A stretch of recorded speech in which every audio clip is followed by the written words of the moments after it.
बिल्कुल, तो वो वर्कशॉप हर दिन नई नई छोटी गाड़ियाँ बनाए पर हम कभी कर सकते हैं। रिया, अभी की पीक कुर्ते के हाँ क्या मुश्किल है। हाँ, अब महफूज तरीके से चल सकती है। ठीक है, एहतियात से चलाता हूँ। हाँ, सब कुछ ठीक चल रहा है। अब हम आसानी से सफर कर सकेंगे। चलो घूमने चलते हैं। वाह, कितनी ऊंची इमारतें हैं। हाँ, एक सेब दो। चलो सफर जारी रखें। वाह, ये तो जबरदस्त है। रियान की गाड़ी वाकई बहुत अच्छी चल रही है। बॉल के साथ गाड़ी का मजा और आता है। बहुत अच्छा। वाह, ये तो वाकई शानदार सनसेट है।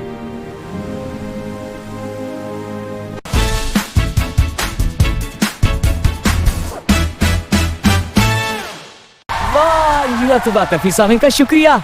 कोई बात नहीं रियान, हम मिलकर जीते। अब हम बहादुरत से तुम बेहतरीन डीलिंग तो करोगे। मेरी ख्वाबों की गाड़ी का सफर कर रहा हूँ। वाह, ये तो जबरदस्त है।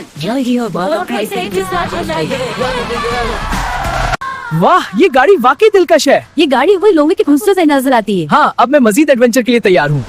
बिल्कुल दोस्तों, अब बस तय है कि हम सब मिलकर मेहनत करेंगे, हमारी गाड़ी भी शानदार होगी।